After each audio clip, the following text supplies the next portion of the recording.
मैं मनोज प्रधान अपने YouTube channel प्रधान academy में आप लोगों का स्वागत करता हूं।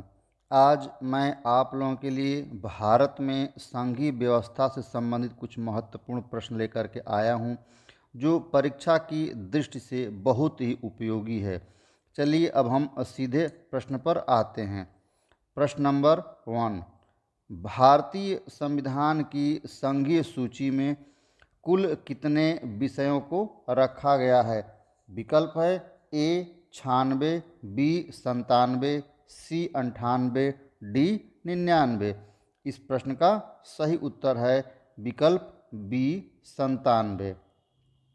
भारत की संघीय सूची में कुल 97 विषयों को रखा गया है, जिस पर कानून बनाने का काम केंद्र सरकार करती है। जो संघीय सूची होती है उस पर कानून कौन बनाता है? तो केंद्र सरकार बनाती है। अगला प्रश्न देखते हैं हम लोग। भारतीय संविधान की राज्य सूची में कुल कितने विषयों को शामिल किया गया है? विकल्प है ए 66, बी 67, सी 68 और डी 65। इस प्रश्न का सही उत्तर है विकल्प ए 66।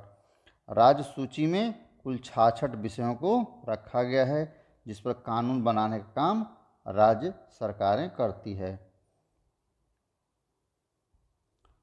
तो केंद्रीय जो सूची जो है यानी संघ सूची है, जिसमें कुल 97 विषय रखे गए हैं, जिस पर कानून बनाने का काम केंद्र सरकार करती है।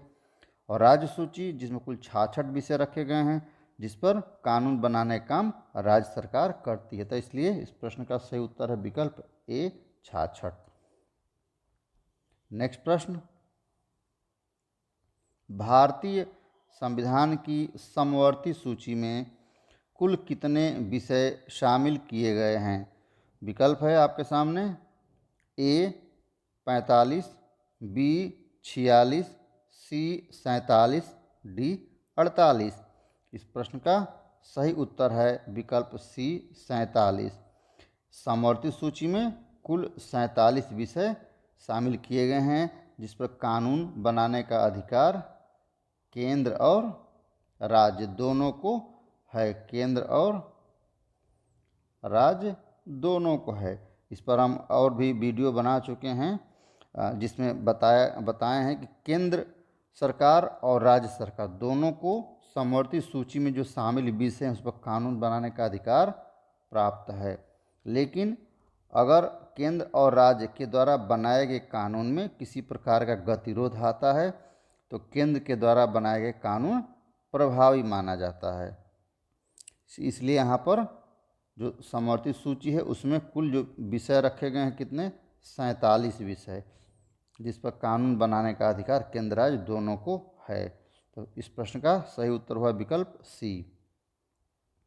अगला प्रश्न, संघ सूची में शामिल विषयों पर कानून कौन बनाता है? विकल्प है ए केंद्र सरकार, बी राज्य सरकार, सी केंद्र और राज्य दोनों और डी इनमें से कोई नहीं।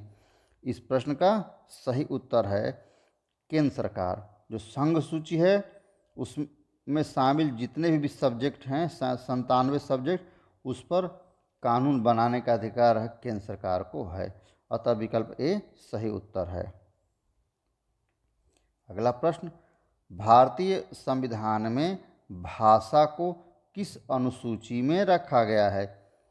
ए 8वीं अनुसूची, बी 7वीं अनुसूची, सी 9वीं अनुसूची और डी 5वीं अनुसूची। तो इस प्रश्न का सही उत्तर है विकल्प ए 8वीं अनुसूची। 8वीं अनुसूची में भारतीय संविधान में भाषा को रखा गया है। अतः विकल्प ए सही उत्तर है। अगला प्रश्न, भारतीय संविधान द्वारा कुल कितनी भाषाओं को मान्यता प्रदान की गई है? विकल्प है ए 21, बी 22, सी 23 और डी 24। इस प्रश्न का सही उत्तर है विकल्प बी 22। हमारे संविधान में कुल 22 भाषाओं को मान्यता दी गई है, जिसकी जानकारी हमको 8वीं अनुसूची में मिलती है। तो 8वीं अनुसूची में कुल कितनी भाषाएं दी गई हैं? 22। तो सही उत्तर हुआ विकल्प बी 22। अगला प्रश्न देखिए, भारतीय संघ में कुल कितने राज्य हैं? 26, 27, 28, 29। इस प्रश्न का सही उत्तर है विकल्प सी 28। यानी कि भारत में इस समय कुल कितने राज्य हैं? 28 राज्य हैं। तो विकल्प सी सही उत्तर है। अगला प्रश्न, भारतीय संविधान में कुल कितने संघ शासित प्रदेश हैं? विकल्प है ए 8, बी 9, सी 7 और डी 6। इस प्रश्न का सही उत्तर है विकल्प ए 8। आज के समय में हमारे संविधान में कुल 8 संघ शासित प्रदेश हैं। अगला प्रश्न, निम्नलिखित में से कौन सा विषय समवर्ती सूची में शामिल नहीं है? विकल्प ए शिक्षा, बी वन, सी विदेशी मामले और डी उत्तराधिकार। इस प्रश्न का सही उत्तर है विकल्प सी विदेशी मामले। जो विदेशी मामले जो है संघ सूची का विषय है, समवर्ती सूची का नहीं है। तो समवर्ती सूची में शामिल विषय नहीं है वह है विदेशी मामले। बाकी देखो शिक्षा, वन और उत्तराधिकारी ये जो है समवर्ती सूची का हिस्सा है। अतः विकल्प सी सही उत्तर है। नेक्स्ट प्रश्न, जो विषय संविधान के किसी भी सूची में शामिल नहीं है उस पर कानून कौन बनाता है? तो विकल्प ए केंद्र सरकार, बी राज्य सरकार, सी ए और बी दोनों और डी में से कोई नहीं। इस प्रश्न का सही उत्तर क्या होगा? देखिए कि जो विषय संविधान के किसी भी सूची में शामिल नहीं है उस पर कानून कौन बनाता है? तो उस पर कानून केंद्र सरकार बनाती है। ऐसे केंद्र सरकार ऐसे जो है विषय को जो संविधान में किसी भी सूची में शामिल नहीं उसको अवशिष्ट शक्तियाँ कहा गया है। उसको अवशिष्ट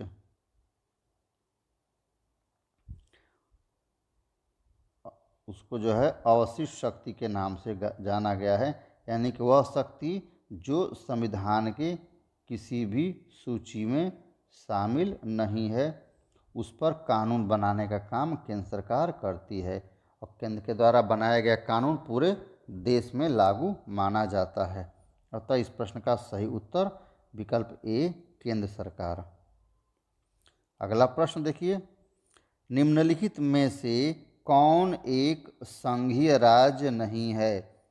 ए उत्तर प्रदेश, बी मध्य प्रदेश, सी जम्मू कश्मीर और डी राजस्थान। इस प्रश्न का सही उत्तर है विकल्प सी जम्मू कश्मीर। आज के समय में जम्मू कश्मीर एक संघीय राज्य नहीं है। यह जो राज्य है केंद्र शासित प्रदेश है। यह राज्य क्या है इस समय? केंद्र शासित प्रदेश है। इसलिए अब जम्मू कश्मीर जो है संघीय राज्य नहीं है। अगला प्रश्न, निम्नलिखित में से कौन सा एक संघ शासित प्रदेश है? तो सही उत्तर है ए लद्दाख। विकल्प ए लद्दाख, बी पंजाब, सी हिमाचल प्रदेश और डी मिजोरम। इस प्रश्न का सही उत्तर है विकल्प ए लद्दाख। लद्दाख जो है एक संघ शासित प्रदेश है। अतः विकल्प ए सही उत्तर है। अगला प्रश्न देखते हैं,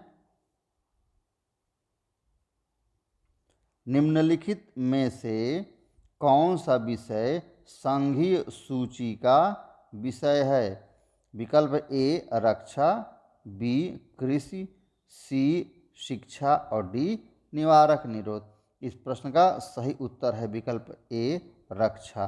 रक्षा क्षेत्र जो है संघ सूची का विषय है जिस पर कानून बनाने का काम संघ सरकार करती है। तब विकल्प ए सही उत्तर है। बाकी निवारक निरोध, शिक्षा, कृषि ये कहाँ पर है? ये समवर्ती सूची में दिया हुआ है।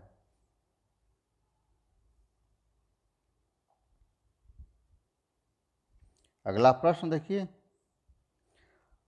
संविधान के अनुसार भारत की राजभाषा है ए हिंदी, बी अंग्रेजी, सी संस्कृत, डी तेलुगु। इस प्रश्न का सही उत्तर है विकल्प ए हिंदी। हिंदी को भारतीय संविधान के अनुसार राजभाषा घोषित किया गया है। अगला प्रश्न, संघीय शासन प्रणाली में अधिकारों का विभाजन होता है। विकल्प ए केंद्र और राज्यों के मध्य, बी राज्य और राज्यों के मध्य, सी व्यवस्थापिका और कार्यपालिका के मध्य और डी व्यवस्थापिका और न्यायपालिका के मध्य। इस प्रश्न का सही उत्तर है जो संघीय शासन प्रणाली में अधिकारों का जो विभाजन होता है वह केंद्र और राज्यों के मध्य होता है। तब विकल्प ए सही उत्तर है। अब हम अगले प्रश्न की बात करते हैं कि निम्नलिखित में से कौन सी संघात्मक शासन की विशेषता नहीं है। ए है शक्तियों का वितरण, बी सर्वोच्च न्यायपालिका, सी शक्तियों का केंद्रीकरण और डी कठोर संविधान। इस प्रश्न का सही उत्तर है विकल्प डी कठोर संविधान। कठोर संविधान संघात्मक शासन की विशेषता नहीं मानी जाती है।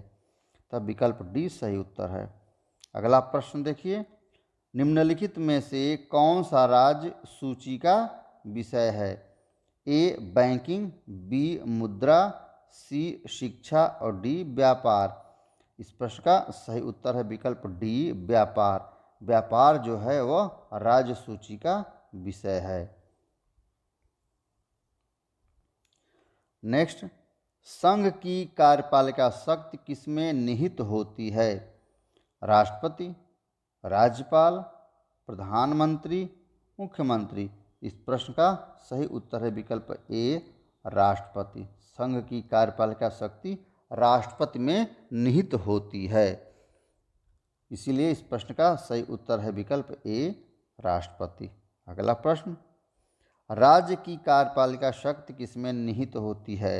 राष्ट्रपति, राज्यपाल, प्रधानमंत्री और मुख्यमंत्री। भारतीय संविधान के अनुसार राज्य की जो कार्यपालिका शक्ति होती है वह राज्यपाल में निहित होती है और राज्यपाल राष्ट्रपति के द्वारा नियुक्त होता है और राष्ट्रपति के प्रसाद पर्यंत अपने पद पर वह रहता है। तब प्रश्न का सही उत्तर है विकल्प बी राज्यपाल। नेक्स्ट देखिए, राज्यपाल की नियुक्ति कौन करता है। ए प्रधानमंत्री, बी मुख्यमंत्री, सी राष्ट्रपति और डी भारत का मुख्य न्यायाधीश। इस प्रश्न का सही उत्तर है विकल्प सी राष्ट्रपति। राष्ट्रपति जो है राज्यपाल को नियुक्त करता है और राष्ट्रपति ही राज्यपाल का एक जो है राज्य से दूसरे राज्य में स्थानांतरण भी कर सकता है। अतः प्रश्न सी सही उत्तर है।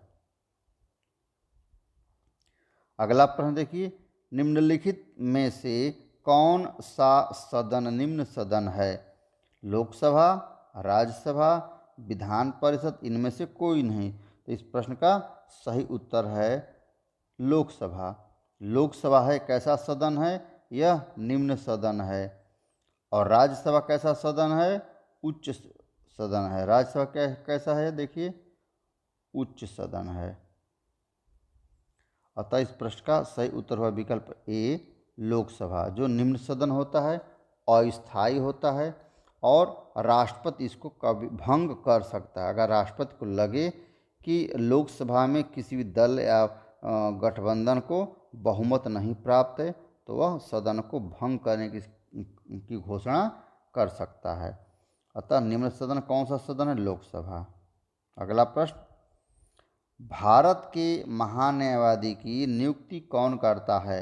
विकल्प ए राष्ट्रपति, बी मुख्य न्यायाधीश, सी प्रधानमंत्री और डी उपराष्ट्रपति। इस प्रश्न का सही उत्तर है विकल्प ए राष्ट्रपति। जो राष्ट्रपति होता है वह भारत के महान्यायाधीश यानी अटॉर्नी जनरल ऑफ इंडिया को नियुक्त करता है और वह व्यक्ति अपने पद पर राष्ट्रपति के प्रसाद पर्यंत पद पर बने रह सकता है, यानी कि जब तक राष्ट्रपति चाहता है तब तक वह रह सकता है। अगला प्रश्न देखिए, उपराष्ट्रपति किस सदन का पदेन सभापति होता है। लोकसभा, राज्यसभा, विधानसभा, ए और बी दोनों। इस प्रश्न का सही उत्तर है राज्यसभा। जो उपराष्ट्रपति होता है वह राज्यसभा का पदेन सभापति होता है। तब प्रश्न का सही उत्तर विकल्प बी राज्यसभा। अगला प्रश्न, लोकसभा को कौन भंग कर सकता है? ए प्रधानमंत्री, बी लोकसभा अध्यक्ष, सी राष्ट्रपति, डी राज्यसभा के सभापति। इस प्रश्न का सही उत्तर है विकल्प सी राष्ट्रपति। राष्ट्रपति लोकसभा को भंग कर सकता है और नया लोकसभा गठन के लिए चुनाव भी करने की बात आती है तो चुनाव आयोग उसकी तैयारी करता है। इस प्रकार से हम कहें कि लोकसभा को राष्ट्रपति भंग कर सकता है, अतः विकल्प सी सही उत्तर है। अगला प्रश्न देखिए, लोकसभा के अध्यक्ष को स्पीकर के रूप में कौन शपथ दिलाता है? ए राष्ट्रपति, बी प्रधानमंत्री, सी मुख्य न्यायाधीश, इनमें से कोई नहीं।